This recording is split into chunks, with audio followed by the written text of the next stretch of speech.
Hello, and you are listening to EcoJustice Radio, a project of SoCal 350 Climate Action. Our show presents environmental and climate stories from a social justice frame, featuring voices not necessarily heard on mainstream media. Welcome, I am Jack Ite. On today's show, Biodynamics, a holistic approach to farming and gardening, host Carrie Kim will be interviewing Stewart Lundy, Education and Media Manager of the Josephine Porter Institute for Applied Biodynamics. Stewart Lundy is a biodynamic farmer in Virginia where he raises cattle and sheep and runs a small market garden with his wife Natalie.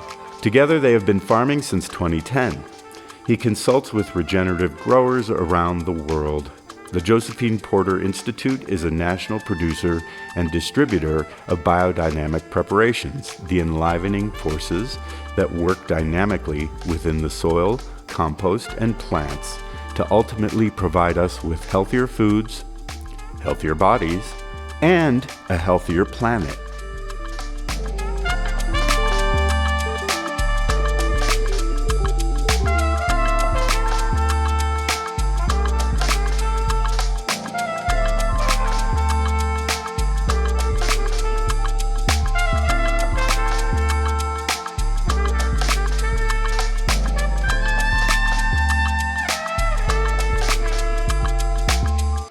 Aloha, this is Carrie Kim. Listeners, thank you for joining us today to learn about the legacy of Rudolf Steiner and the benefits of biodynamics with our guest, Stewart Lundy of the Josephine Porter Institute for Applied Biodynamics. We thank the Tongva ancestors for their continuing presence, legacy, and profound connections to this area that transcends stewardship alone. Our show comes to you from the ancestral unceded territory of the Tongva and all of their relatives. We invite you to support sovereign tribal nations and to engage in actions that honor and ensure the continuance of their wisdom, homelands, and lifeways wherever you live. Biodynamics was born out of the work and passions of Austrian philosopher and scientist, Dr. Rudolf Steiner, beginning with his infamous lectures in 1924. Which inspired farmers to a new and also ancient way of integrating scientific understanding with a recognition of spirit in nature. Born in the late 1800s, architect, social reformer, and esotericist who also founded the Anthroposophical spiritual movement. Following World War I, Steiner was engaged in the Waldorf education movement, which now has over 1,000 schools on 6 continents, biodynamic agriculture, and anthroposophical medicine. Biodynamic agriculture is considered one of the first forms of modern organic farming. And since 1920, biodynamics has evolved and continued to develop with the collaboration of numerous farmers and researchers globally. The principles and practices of biodynamics is alive and well, thriving in thousands of gardens, farms, vineyards, ranches, and orchards. Biodynamics is accessible to anyone, and its wisdom and guiding principles can be applied wherever food is grown by thoughtfully adapting to scale, landscape, climate, and culture. Akin to the views of Indigenous peoples worldwide, biodynamics reminds us and the spiritual aspects of nature are not mutually exclusive, but rather part of a holistic cosmological view. Welcome, Stewart. It's been a long time coming. Great to be here. Many thanks for joining us on the show today to share about the benefits of biodynamics. You know, I would like you to start at the beginning, which is how would you define biodynamics or biodynamic agriculture? Well, the simplest way I'd put it goes to the word itself, which is biodynamics, which is about working with kind of the life forces undergirding what we see with our eyes. So there's a lot of stuff under the surfaces. And it's about consciously working with life, not just, the outsides of things, but their inner part. And that's the main thing. And when you really do that in a conscious way, you realize that the vitality of Earth streams in from the cosmos, and it's dependent on the whole, not just on a superficial reading of a soil test by itself. There's a quality of life that needs to be brought back to the earth kind of revivified. And that's kind of the aim of biodynamics, in order that human freedom can thrive worldwide. Well, it seems that one of the most challenging things for folks who've kind of lost their keen powers of observation and connection with nature, that these aspects that we're talking about are really, I would say, a lot of it is felt experience and it's intangible. It's not something that is just articulated, like you said, on an intellectual level. So I think that is one of the reasons why, biodynamics, maybe people haven't found it in the same way as permaculture has been so widespread, but there's that other element. But I think that's also what's missing. It's a key part of what modern people are missing in reconnecting with nature and these forces. We were once this way when we were animist, when we were pagan, when we were more connected to everything around us as Indigenous peoples. Yeah, absolutely. This grows out of a time in the early 20th century where tractors are being introduced, large-scale agrochemicals, and these ways of farming are being mocked as unscientific. Uneducated peasant in like rural Europe was practicing indigenous European practices. Right. And they were using biochar, carefully composting. They would stir compost in water, singing to it. And then they would spray that over their fields. There's a German term for that, which is Tonsingen, which is a play on words. It means tone singing or also clay singing. That's what biodynamics ended up picking up right as almost all of this was being eradicated under the fist of scientific progress. But these are very old ways, mostly forgotten in Europe. I mean, could you share a little about Rudolf Steiner's original 1924 lectures that spawned biodynamics as a movement, agricultural movement? What was the context for those lectures? I mean, you already kind of given the backdrop. Of course, we had World War I and then burgeoning industrialization. It's not surprising that even back then, farmers were concerned about the future of farming. It's hauntingly familiar to now.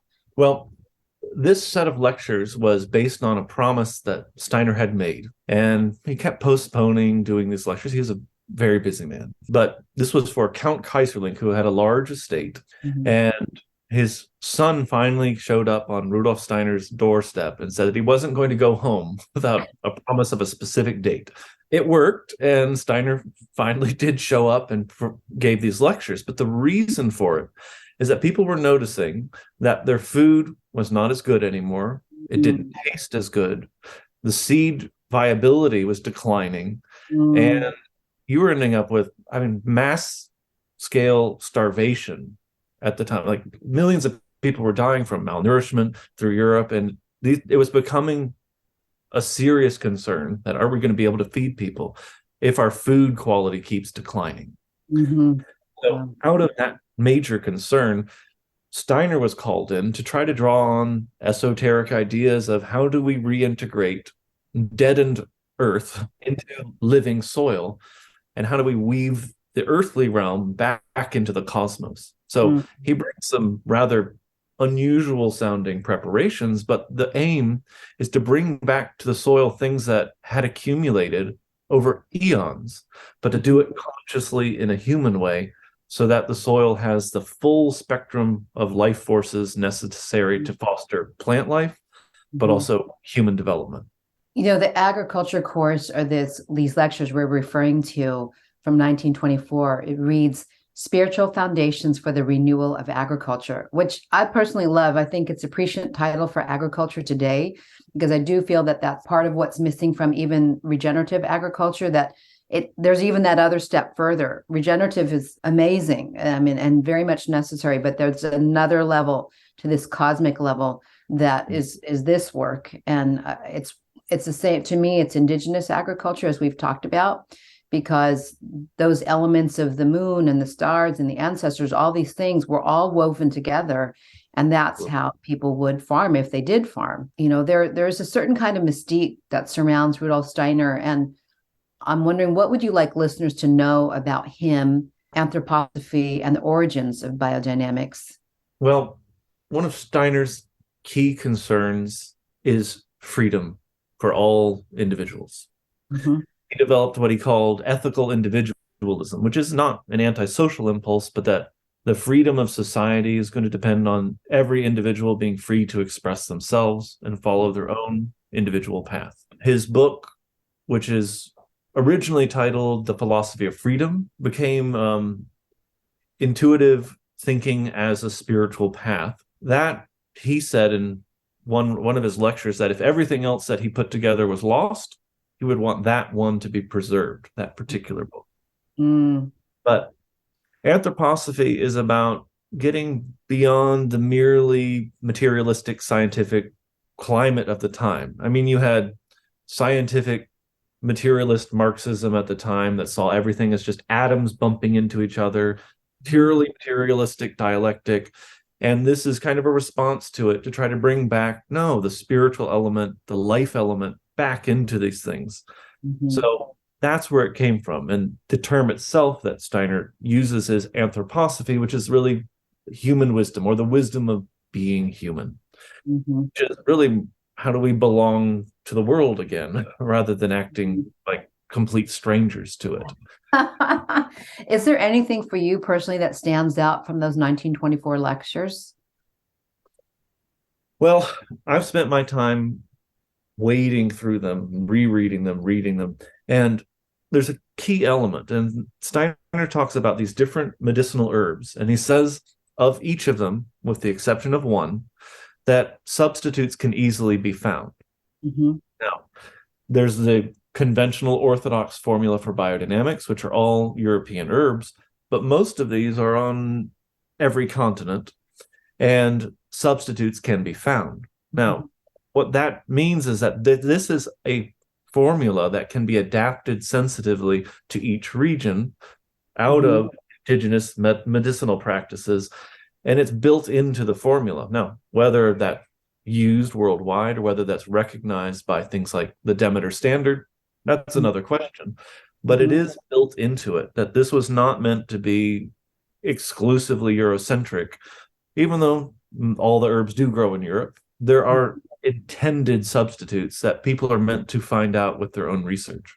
Well, I love that it has a global, and obviously it is practiced globally and internationally successfully. What about Josephine Porter herself and her 30 years of dedication to biodynamics? Maybe it's more now. There was a biodynamic conference, and a lot of people wanted to know at the time, why are the biodynamic preparations such secrets? No one knew how to make them. No one knew the recipe. At the time, if you wanted to get a copy of the agriculture course, they were all numbered, and you could check them out one chapter at a time, and you had to return a chapter before you got it back. Well, at this conference, a lot of people wanted to know how to make them.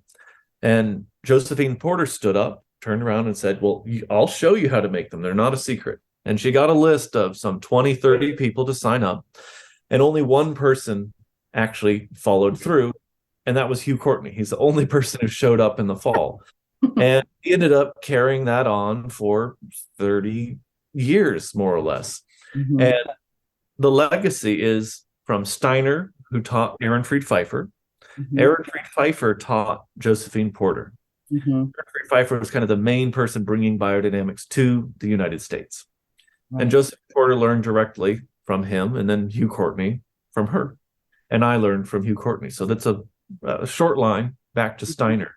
But her work was carrying on, in particular, the stuff that Ehrenfried Pfeiffer had developed, namely the Pfeiffer Field and Garden Spray, which has a combination of all the biodynamic preparations as well as some other proprietary things. But Josephine Porter Institute is the sole creator and distributor of that, and it's a remarkable stimulant for the soil because you get everything done in a single pass. And I've seen, in my own experience on my farm, some astonishing results. But that was her legacy, is keeping that alive, keeping that torch burning, and passing it on to you, Hugh Courtney.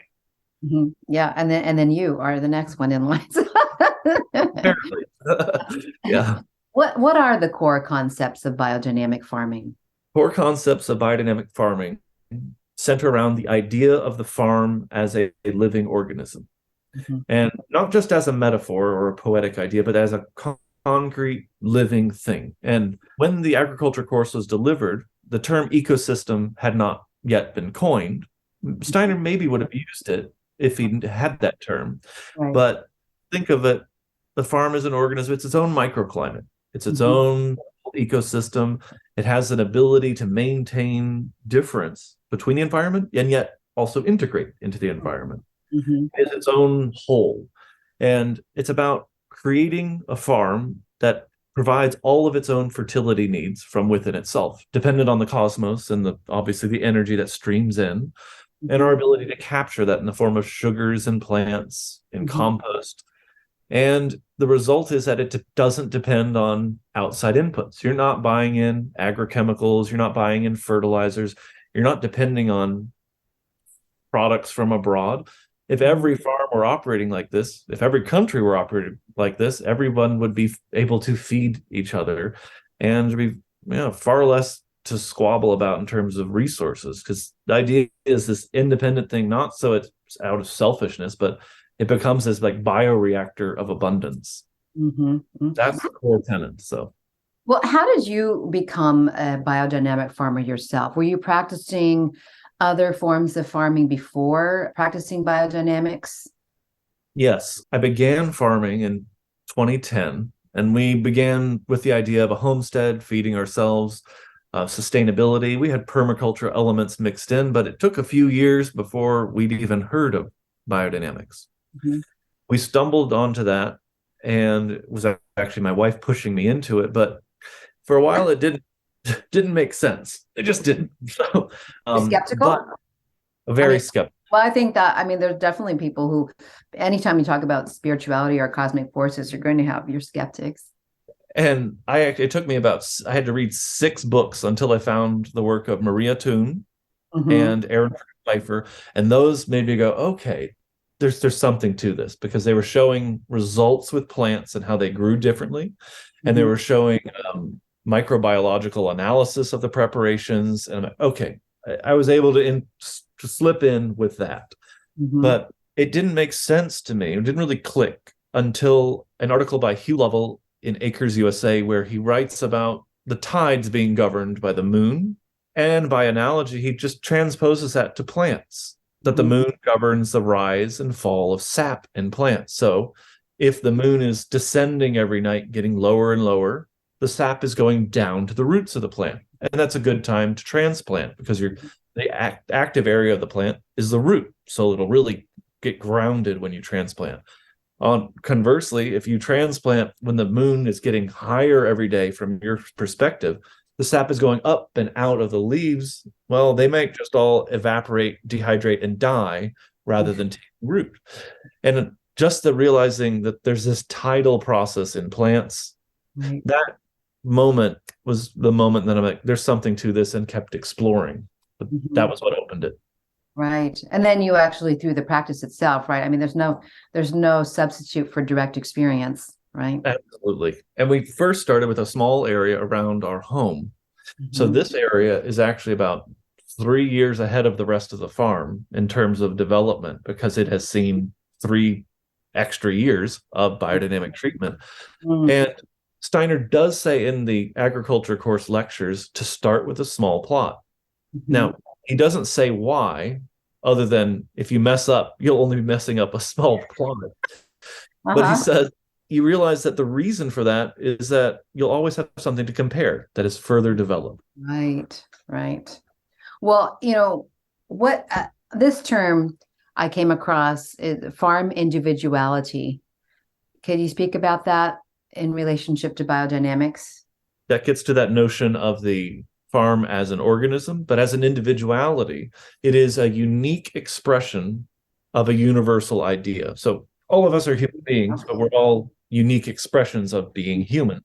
And that's what makes us unique. That's what makes us individual. There is the idea of the farm as this self-sufficient organism, but that's going to look different in an arid climate, in a humid climate, in the tropics, in the mountains. It's going to be individualized. You can't just copy someone else's farm and paste it in your region. It must be adapted to your climate, your soil, everything. And that's what makes it an individual expression of that idea. Yeah. Well, I think that when we hear that word individual, it becomes something else, but we understand it's individual, like you say, unique expression, and Yes. it's individual versus separate, which is something Correct. different. Listeners, we're going to go to a break and we'll be back with Stewart Lundy to talk more at the current state of farming. Hey listeners, quick break here. We hope that you're enjoying EcoJustice Radio. We air every Friday at 4 p.m. on KPFK Los Angeles and Sunday at 4 p.m. on KPFT Houston. Stay connected by subscribing to EcoJustice Radio on all major podcast apps and visit our website, ecojusticeradio.org, to check out previous shows and guests and get connected with us on social media. For an extended version of this interview, as well as other benefits, we encourage you to become a member of our Patreon. Today, you are listening to Biodynamics, a holistic approach to farming and gardening, with host Carrie Kim and guest Stewart Lundy, Education and Media Manager, the Josephine Porter Institute for Applied Biodynamics. So we're back with Stewart Lundy of Josephine Porter Institute for Applied Biodynamics. Stewart, today we're witnessing a global embrace of regenerative farming, but also simultaneously, we're seeing a technological acceleration that includes biotech, blockchain tech, synthetic microbes, drones, genetic modification 2.0, and the like. What is the importance of seeing a farm as a holistic living organism? Well, I see it as if you take a poem and you randomly splice in new words or letters, the poem stops making sense. And that's what a lot of this modification starts to do. There is a poetic syntax to life. Start splicing in the things we want to be in that poem. We've broken the meter. The rhythm of life has been altered, and it may serve us for the moment, but the long-term effects of that are completely untested. So the idea is thinking holistically is thinking as something has its own wholeness. And that's the idea of the farm as an organism or as an individuality. It is something that has wholeness. It has an indivisible quality, like each of us has our own uniqueness. By thinking of it that way, we're far more likely to treat it well. Like, even if we don't necessarily believe or interact with fairies and elemental beings, if we treat the soil as if they're there, and as if the soil has its own personal likes and dislikes, we're far more likely to treat it in a humanizing way rather than a dehumanizing way. I think that it's very important to see it as having its own wishes as well, having its own, as you say, its likes and dislikes, and that it's more of a spirit or an ancestor. It's very different to think soil or a plant or a tree or a microbe in this way. And this poetic syntax to life, I love this that you said that, because I think inserting ourselves and coming up with these technological solutions is just reflective of being in the Anthropocene era, where everything is really human-centric. And even if Steiner's philosophies were about a human kind of a wisdom or access to spirit, it's not human at the expense of all the rest of life. Absolutely. He saw that the universe had this tendency towards becoming human, or it wouldn't have produced us, but that we're meant to integrate here, and that the earth wouldn't be better without us, and that actually the earth with us can be better than without us, if tended lovingly and consciously, as it has been by indigenous traditions worldwide. And this is something that would sit wrong with a lot of people these days, having seen how much humanity has despoiled the earth. They think humanity must be bad. It's like, no, it's us acting inhumanely that's doing this. It's not the human part that's the problem. It's inhumane. Right. And Steiner himself said that if it were not for human beings, the earth would have actually died long ago. That we have this integral part of the living ecosystem and the spirit of the earth, and that we're here as kind of priests of the earth, not just something that happened to arise here, but we have a meaningful calling here. And that without that human duty being fulfilled to the earth, yeah, it would have died before. So we're not fulfilling that very well right now globally. I'll say that. Do you actually believe that? I mean, that the earth would not exist without human beings? Because I think during the pandemic, I think people witnessed that, oh, earth would do just fine without us. Yeah. We'd come back and thrive because we wouldn't be destroying it anymore in the ways that we do. Well, there's a tendency in certain ecosystems to reach their climax Mm-hmm. and even to deteriorate. Everything is moving towards change, but we're one of the few beings that can take a desert and turn it green. Mm-hmm. Like we have that power, and that's the internalization of this. All the streaming processes of the universe converge in the human being, and we are generalists who have that power. We can green the desert. We can do incredible things in making things even more habitable and more hospitable to diverse life. We haven't been doing that. We haven't. And you're right. If we simply stop the destructive behaviors, we're going to see nature rebound, and nature will be fine. It's just, I don't see as far as Steiner, maybe, because I think what you're saying. And Right. it's like, well, when there are fewer people messing up ecosystems, it seems to just thrive. But the idea is everything has a sort of biological clock, even ecosystems, and that at some point those wear out and will go on. And the human being, though, is able to take fertility from over here, or even mineral salts from the ocean, and bring them up to a depleted area. And we're able to help the earth live in a way it wouldn't have, like the terra preta soils of blackening the earth. That's something that basically wouldn't happen by accident, and yet it is a human innovation that has made an area more fertile than it ever would have been. And that's us at our best. Right. Well, I think that the key is being in service to life, that human beings, you say, when we are being humane, when we are taking that role of being a servant to life, helping life create more life, that's where we shine or can. You know, as a biodynamic farmer, what do you see as our golden opportunity living in this Anthropocene era where there is so much focus on humans at the center of the universe in a way? Is biodynamics one of the ways through which we can restore our relationship to nature? I think it is. I think it has to be that no matter how small the plot, it's about taking the center of the universe and putting it outside of myself. It's not about me. It's about how I integrate with the rest of the world. And I would place biodynamics with what Masanobu Fukuoka called Ahayana farming versus Hinayana farming or conventional farming. It's about creating something that does more than just mitigate my own excesses, but it can absorb the karma of the surrounding ecosystems and create basically a reservoir, an oasis of biodiversity that is really the source of re-inoculating the rest of the earth. We're surrounded by conventional farms, and everyone has to make ends meet. And I don't mean to criticize the character of the people who are farming that way, but the soil is being deadened repeatedly. Well, at some point, that's not going to work anymore. And where is the new wave of biodiversity going to come from? Well, all of these little pockets, someone's backyard, an organic farm here, a regenerative farm there, a biodynamic farm there. At some point, biodiversity is going to reemerge from those places. And yes, there are sprays and chemicals happening all around us, but every time I reuse these biostimulants, I'm training life to adapt under those pressures. And when life returns to these fields, they're going to come from farms like mine and gardens like anyone else's.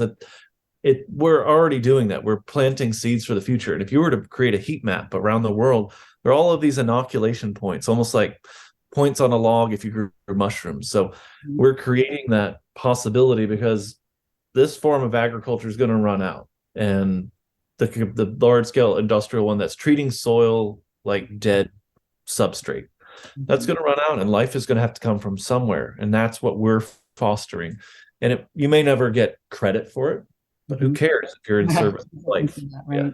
What is the difference between organic farming and biodynamics? I mean, biodynamics is a form of organic farming, but the two are not mutually exclusive terms. How are they similar? How are they different? Well, I would say that the simplest thing is that organic is about what you exclude. Like you Okay. don't use these chemicals, you avoid certain things. Okay. Even though now the standard has got a lot of exceptions that they allow now. Biodynamics is actually not just that. Yeah, you don't use synthetics, but it's about what you add. It's what you bring to the soil. It's about the positive aspirations about fostering life. So I would actually say that organic farming works in as much as it is secretly, quietly, and unbeknownst to the farmer, perhaps, it's already biodynamic. It is obeying the laws of life to whatever degree. It may not consciously be introducing to the soil things that are missing, like the biodynamic preparations, which are, to me, very specific aspects of plant growth that almost never go back into the soil. And what we're doing when we use those preparations is supplying the soil with everything that a plant might need for every possible stage of growth. And we don't usually think very consciously about the compost. We think of it, here's a waste pile. It's whatever goes into it. But how often are we giving medicinal herbs to our compost pile? Treat it like it's a living thing that has the same needs as you. And then your food really does become medicine because that medicine goes out with the compost. Could you speak a little bit about the biodynamic preparations or give an example of how some of them are created? Because I think some people may not be familiar with any of the biodynamic preps. So I'll give the simplest one. It's not the one people usually start with, but it's stinging nettles. Stinging nettles is a wonderful plant. It has every essential amino acid. It has several non-essential amino acids. It has calcium, zinc, magnesium, silica. Wonderful plant. Great blood builder. Well, you take that, chop it up, and you bury it. Some people bury it straight in soil. Other people put it in like a clay vessel and then bury that for a full year. And that is allowed to decompose in a controlled environment. And then you take small amounts of that, and it works like an inoculant on your compost pile. It's also the only preparation that Aaron Fried Pfeiffer found consistently improved flavor in crops. So a really important one. That's why I like to start with that. Other ones are different plants. The herb put in this kind of sheath, like chamomile, for example, settles the stomach, helps with digestion, improves assimilation. Well, you put the chamomile into the sheath that controls the process of digestion and assimilation, which is an intestine. You make a sausage out of it. And then you allow that to dry age, and then you bury that over winter. Another full year process. And the result is you've trapped something that would normally just evaporate and go back to the cosmos. All of these aromatic essential oils that are in a plant, how often do those go down? And essential oil diffuses and goes up, out, and away. We try to trap that life, compost it carefully in a sheath, and then introduce it to the compost. We take that which would normally disperse and bring it to the root. So we restore to the soil things that usually take a very long time to accumulate by nature. Like if you look at what like scientific reports on how long topsoil takes to build, it's hundreds of years.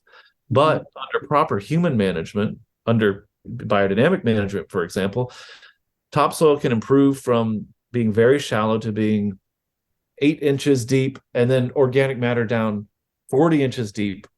The concentration is still 2% all the way down. It's incredible how quickly, under the right treatment, humans can create regenerated topsoil, but you have to know the way. Could you speak more about growing plants in revitalized living soil versus the dead dirt, and how that's actually, maybe it's a little bit more about the preparations in achieving that? Well, no, you can use organic matter, cover crops, but putting a living plant into a dead would be like plopping a human being into a dead and sterile environment. It just wouldn't make sense. That these plants need life in the soil. You can almost think of what you build up in the soil as a battery. You're building up potential energy in the soil, which can then disperse as kinetic energy into what emerges as plants themselves. But if the battery is low, the plants aren't going to thrive or have the energy to grow to their full potential. And that's any number of methods can get to that. Yet people do that every day, right? And then they add fertilizers, because they're putting it in something dead, and they wonder why it doesn't grow well without Yep. having to add all these, synthetic or other kind of inputs. And that's actually something interesting where there's Christine Jones does a lot of regenerative soil work with the liquid carbon pathway, but she identifies that we really only need 4 functional groups in a cover crop. And they just have to be 4 distinct species. You could have borage, you could have an aster like sunflower, you could have Phacelia, and you could have any number of things. And they don't even have to be a legume. But if you get those 4, you end up with total nutrient cycling without adding fertilizers. That's amazing. That's the least I've ever heard. I've always heard at least 8, but Exactly. But I know I always thought it was more than that. Some biodynamic mixes, they try to do 30 or more, it's which is a lot.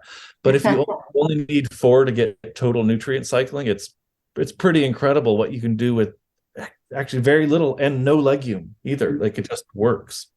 So what do you say to people who would say biodynamics is too time intensive? I don't have a year to wait. I don't have the time to make the preparations myself. Sure. What do you say to people who have that? I don't know if it's a misconception or if it's true that biodynamics is a labor intensive practice. Well, I don't think it's a labor intensive practice myself. The amount of time it takes to make the preparations is, you may spend a few days out of your year, but you make something that lasts for years and you can use on thousands of pounds of compost. And let's say you do the stirring.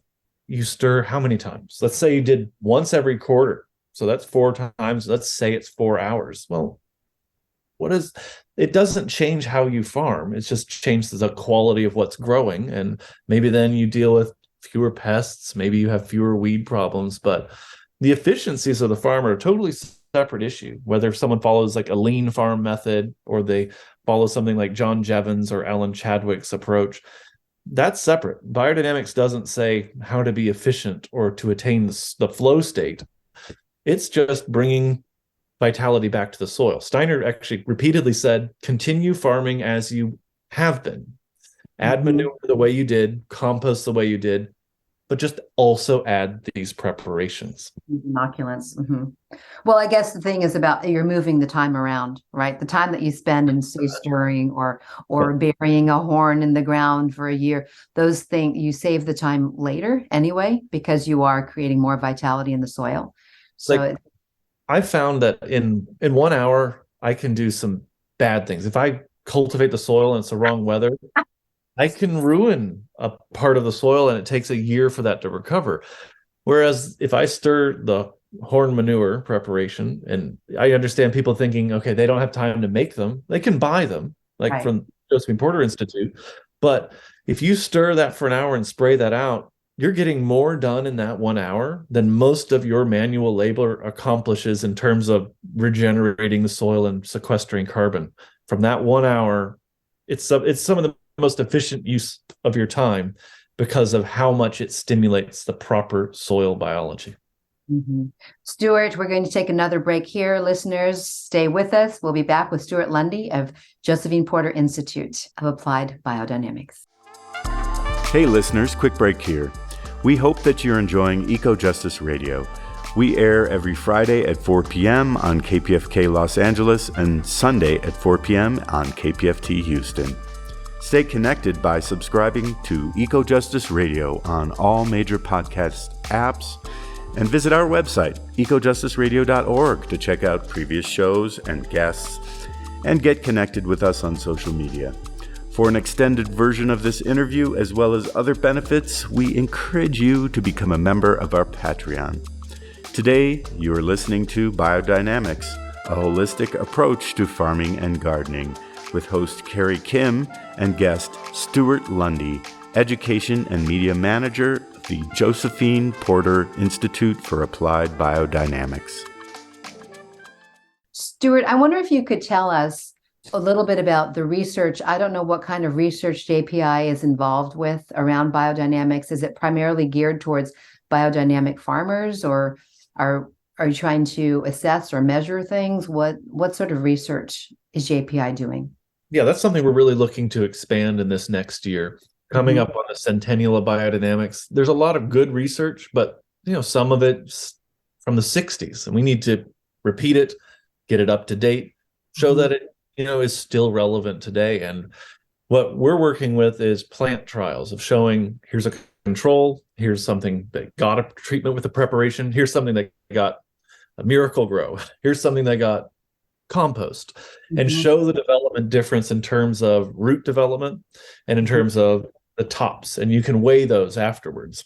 You can Mhm. do what are called rhizoboxes and compare how the root systems develop under different stimulants. Mhm. In addition to that, in the biodynamic world, we try to do what are called picture forming methods. So Okay. rather than merely relying on numbers from a soil test, we'd like to make a picture. There are Mm. two primary modes. One is chromatography, Uh-huh.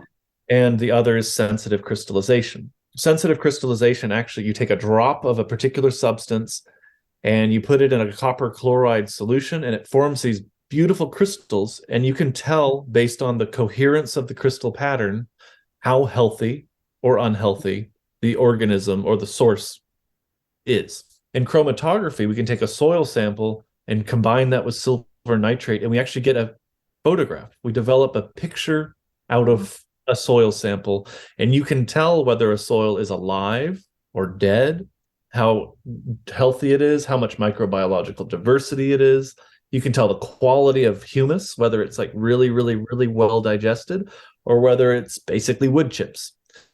And those are two that we do alongside microbiological analysis, because that's what most of the world's interested in. But Right. we're trying to show in picture forms Mhm. life, like Yep. it's take a snapshot of the life. Well, picture definitely does say 1,000 words, doesn't it? I think people see it immediately. It's something that registers with them immediately if you can see it in a picture. That Exactly. picture, could you describe a little bit the difference that the picture shows in dead dirt versus a biodynamically alive soil? Oh yeah. So in dead soil, you're just going to see No an activity. an outer ring. It'll look pretty bare. It'll be uninteresting. And a living soil with a great diversity of biological life, you're going to see all of these like raying, it's almost like a star radiating out with different feathering fingertips reaching out on all different directions. And the greater the diversity, the greater the variation you're going to see around the edges of this. You're going to see better colors on the one that's alive. And if you see a soil that has a healthy relationship between the living topsoil and the less living subsoil, you're not going to be able to identify horizon A and horizon B. It will be a beautiful spectrum where you Mm. can't identify a line that separates the two. Mm. The dead mineral world are integrated with the living topsoil. You can't identify the line. They're there, Right. but it's this beautiful spectrum. It's not like boundary lines. So is that something that people could do themselves? Are those tests that people could do themselves? Because it seems like that would be wonderful to engage people globally to do that who are Yes. applying biodynamic preps. So chromatography, anyone can do. You just need silver nitrate and sodium hydroxide and filter paper. Mhm. That's it. It costs less than $1 to do a round of tests. Like Mhm. it's cheap enough. It's used worldwide. There's a great book. I don't know if it's still being published, Chromatographia. It's in Spanish, but beautiful photographs. And even if you don't read Spanish, you can look through it and you can tell what they're doing because the pictures are very, very clear. They Mhm. show an example of soil treated with Roundup, and it's just blank with a dead ring, like white, just washed out, no life at all. And you can see what happens under very particular treatments. But yeah, chromatography is wonderful for people to learn because you can have your conventional soil test and the picture. The two together say Sure. more than either apart. Well, it'd be wonderful for that to be an archive, kind of a global archive, sort of Yes. a wisdom bank of these images. Is biodynamics practiced more widely in certain countries? Is it more popular in Europe than here? I'm just wondering where it's most prevalent, even though it is a global practice. It's most prevalent in Europe. There's a lot of it in India, though. Like it is Mm. growing faster in India than anywhere else. Like it's incredible. And some of India's 5-year plans and their agriculture department include biodynamics. not Wow. just include it, but list the biodynamic preparations and how to make them as part of this is what we're supporting. So they're taking the biodynamic movement in India is going through the very difficult process of engaging the bureaucracy, lobbying, and making sure this is something that is consciously supported for the future.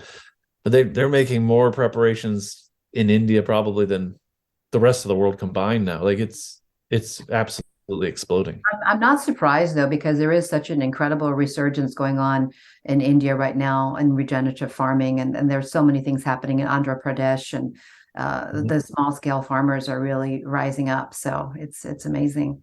These days we see biodynamic certification on some food labels. Is this becoming more widespread? And could you share if you know how that certification is granted? The Demeter certification is based on first meeting the organic standard plus the biodynamic requirements, which have certain requirements for wildlife protection zones. You have to sacrifice a certain amount of your farm for that dedicated purpose. You need habitat. You need certain regenerative practices, cover crops, crop rotation. All of this gets added in. Plus, all the biodynamic preparations have to be used. But the baseline is following the organic standard, but it's organic plus. Okay, got it. What do you say to people who might say that biodynamics is pseudoscience, and because you can't, maybe some of these things are not, some things are measurable and some things are not, just like Hugh Courtney had said, we don't know exactly how it works, but we know it works. And there are certain things that are mysteries. Nature is a mystery. No one can say, I know everything top to bottom about nature. That's part of nature itself. It's meant to be a mystery. It's not meant to be something that we figure out. So Yes. I have to say to that. Well, I'd say most of the decisions we make on a day-to-day basis are not based on science, not based on studies. I mean, the relationships we're in, it's not based on having, 1,000 relationships and done statistical analysis and said, okay, that's the right one. That's a lot of mistakes, I guess. That's not most of life. And that's okay. The question is, do you get results? And is it repeatable under different environments? And biodynamics has shown that, but here's the problem with research is, who's going to pay for something that people can make in their own backyards? There's not a lot of money to exploit that. Like, you can't patent the moon. There's not a lot of money research. They'd like to try. Someone Yeah, they would. They're like, oh, you're using the moon calendar. No, we own but there's no money in that because you can't control that. And profit off it. Yeah. Good double-blind studies cost a lot of money, and there's no money in something you can make in your backyard. So unless they were to control it and patent it and trademark it, but it's already out there. It's common knowledge now. Anybody can do this. And that's the beauty. Yeah, ultimately. Exactly. Are there farms practicing biodynamics at scale, or do you think that it's something harder to practice on larger farms? They are practicing it on scale. Alex Podolinsky, who since passed, but in Australia, he helped advise on millions of acres of farms in Australia. And they have very difficult growing conditions. If I remember correctly from his lectures, that they don't have groundwater, so they're entirely dependent on rain. So very fragile farming conditions. Now, if that can happen there, you can do it anywhere. Now, I know a guy, Lloyd Nelson, and he's actually helping advise on a ranch. I think it's 50,000 acres out west. And they're having to figure out ways to, apply on a large scale. In Australia, they've gone as far as using helicopters to apply sprays. So it's doable as much as farming is doable on a large scale. Because the question is, how do you get these biostimulants spread out over your farm? Well, you were spraying something beforehand, so that part's scalable. But whether you can manage it properly, intend it properly, and time it right, those are a whole other set of questions. But what do you think about that, though? I mean, with these large scale, sort of the industrial farming, how that came in and sort of it quickly surpassed the small scale farms. Family farms, to hear about things being sprayed by helicopter. Is that the future of farming? Is it that we need to go back to many, many, many, many more small scale farms versus these large scale farms? I mean, what do you feel about? There was some statistic I'd seen relatively recently that more than half of the world's food currently still comes from small farms. Yes. And the myth is that small farms can't feed the world. Mm-hmm. The fact is that they already do. Already do, right? Yeah. And so, yeah, if ever, like most farms are actually under 5 acres Mm-hmm. worldwide, they're Mm-hmm. small. So, which Mm-hmm. puts my farm, which is about You're 40. large, yeah. I'm up there with Monsanto in the large farms category. Right. And when you think about that, I'm like, wow, yeah, that's a lot of small farms feeding a lot of people. Mm-hmm. And there's no reason that we couldn't shift back to that. You don't need a lot if you tend it correctly. You nurture that spot, it becomes more fertile every year, not less. And that's where we've lost sight of that. When Europeans first showed up in Australia, they did soil tests. Most countries, they weren't doing soil tests when Europeans showed up. They did in Australia. Some of the soil was over 30% organic matter. Now, wow. you're lucky to find anything over 2% now. Oh my God. Wow, that's incredible. So that's what mechanized industrial agriculture has done. There used to be a huge reservoir of stuff that took a very long time to build up and gone like that. It's like lighting a match and it all burns off. Right. That's kind of the history, right, of going from soil to dirt. What would you say is biodynamic agriculture or biodynamics being taught at all in the Waldorf schools? If someone's involved in a Waldorf school, there's usually some connected garden. Doesn't mean they're making the preparations, but they may use them. They may tend the garden biodynamically. But for me, I think the most transformative element is actually the farmer or gardener making the preparation. Now, when I first made them, I failed. They didn't turn out. They were awful. And that time I'm like, okay, if it can be done wrong, it can be done right. And they're like, all right, there's a quality standard. It's not just a magic recipe. You do this and it poof, turns out. No, you can turn out like crap, and it did. So I got better at it. But as I've done that, it's changed my imagination. It changed how I see things. It changes what I put together. And it has opened up new possibilities for other remedies on the farm by practicing making them, not just using them, but the activity of making them has changed me on like a soul level more than spraying. Spraying is good. That helps the soil, that helps the earth, that helps the food quality. But making the preparation, that changed something in here. And that, I think, is probably one of the least emphasized parts. But I think everyone should be making them as much as possible. There'll also be, I mean, we talk now about indigenous microorganisms. Well, if you're making your own preparations on farm with plant parts and animal parts from that area, it's custom tailored to your spot, and that's an even better remedy. Mm-hmm. So why was it that making the preparation was so particularly transformative to you, that process? The process was transformative to me because I began to see how certain parts of an animal are analogous to certain plants out in nature and how they actually belong together. That there is a digestive process happening in this plant. There's a kidney process happening in that plant. And I think before we had all the noise of modern consciousness, there was a more direct awareness. If you looked at a plant before all of this, the layers of noise were added, you could see what the plant could do for you because you would feel that kinship. Oh, that belongs to the kidneys. Oh, that belongs to the stomach. And people would just know that, and that there's something to the geometry of it, but it also resonates with, there's a geometry of it that's in you as well. And because the human being is this special confluence of everything, we can recognize all sorts of things. And I don't think people had to study to find these remedies. It wasn't trial and error. There's certain people who just knew because they could see. And we've lost that. But by working with the preparations, it kind of helps peel back some layers, and you start to recognize intimations of that again. Yeah. Well, things are being threaded back together, woven back together. You know, it's not just the seeing, it's also the hearing or being told, right? Where we have times when we have that intuition that's coming from spirit or whatever you want to call that, whatever your word for that is. Could you speak about the biodynamic planting calendar?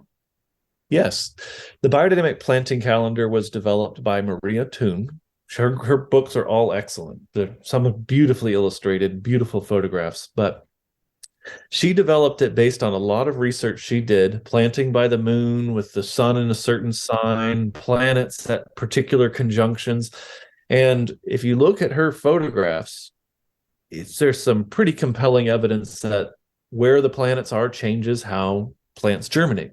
I like to think of it as if you have a planet that's changing direction, it's a bit like the Doppler effect, but moving by, there's this magnetic twisting that occurs. If you germinate something as the planet is changing direction from our perspective, it's like it starts a twisting process, and you end up with getting carrots that are all twisted and they fracture instead of a nice coherent form. Amazing. Yeah, it's just, but we're usually just not aware of where the planets are, so it just looks. I guess that one turned out weird. This set seemed fine. I don't know. But I love hearing about that. Well, I think that it's a testament to kind of, we filled our life with so many things that don't actually matter. But back in the ancient times, we actually could tend to things like the soil, be observant, like a Taoist or any kind of an animist. How we used to live was much more connected and attuned to the realities of nature. Many farmers and people in general experience some form of supply chain issues during the pandemic. And I'm wondering if Josephine Porter was impacted by any of that, even though, biodynamics is you're meant to be kind of closed loop on your farms. But were there any issues or concerns around that? We didn't have a lot of issues on that point because until this year, actually this coming month, where cows are finally arriving for the Josephine Porter Institute. So all of that will become self-contained with Josephine Porter, which is wonderful. Oh, because you weren't having your own cows before on the land. No. Right. We used grass-fed ones that had been treated with biodynamic preparations and were tended, and they moved through the area. We're on the Josephine Porter Institute farm, and they'd be harvested from there. But now it's just time for the herd to just live there. So right. That's wonderful. But most of the sourcing was not directly impacted, since most of it is, herbs, and those we didn't seem to have problem getting: yarrow, chamomile, nettle. Those weren't too difficult, and then we grow a lot of them as well. So that part was not affected, but sales were definitely affected because it hit everybody. Although at the same time, so many people turned to gardening and farming, even on a very, very small scale. So I think maybe it takes time to cycle that back around, but I feel that there's definitely a movement of more people back to the land, back to growing, back to some kind of connection to nature, because I think people know, not all people yet, but people do recognize that it's time that we must make a shift. So Stewart, thank you so much for joining us today. Could you tell listeners how they can remain in contact with Josephine Porter Institute or you, and what's happening with the biodynamics globally? You can stay in touch with the Josephine Porter Institute at jpibiodynamics.org. We've got all of the different biodynamic preparations there, a bookstore, and we're also going to be offering workshops through the year where people can come. There'll be food. They can learn to make the preparations themselves. And yeah, that's the main thing. That's our main website. We're also on Instagram, Facebook, JPI Biodynamics. But yeah, that's it. Thank you so much. I can definitely attest to the wonders of biodynamics, having used the formulations, the preparations myself. And we have seen sort of these mystical experience of non-fruiting trees all of a sudden fruiting, and it makes all the difference in the world, as you say, to put the nutrients back in the soil and to also connect ourselves on a cosmic level. So thank you so much for joining us, Stewart. And thank you to Josephine Porter and all the legacy from Steiner on down that continue this work to this day. Thank you to our guest, Stewart Lundy, and thank you to our listeners for joining us. This has been Biodynamics, a holistic approach to farming and gardening. For an extended version of this interview, become a member of our Patreon or visit our website at ecojusticeradio.org. Please connect with us on social media at EcoJustice Radio, SoCal350, and Adventures in Waste. If you like what you heard and you want others to be informed, Well, you know what to do. Subscribe, share the episodes, and help us continue our efforts by joining our Patreon and making a tax-deductible donation to the show.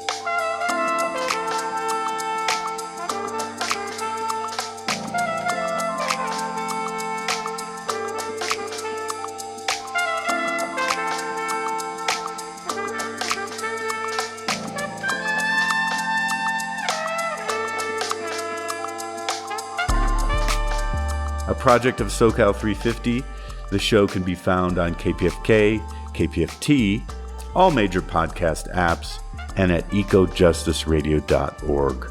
Executive producer, Jack Ite, myself. Producer and co-host, Jessica Aldridge. Co-host, Carrie Kim. And engineer and original music by Blake Quake Beats. And until next time, remember, the power is yours.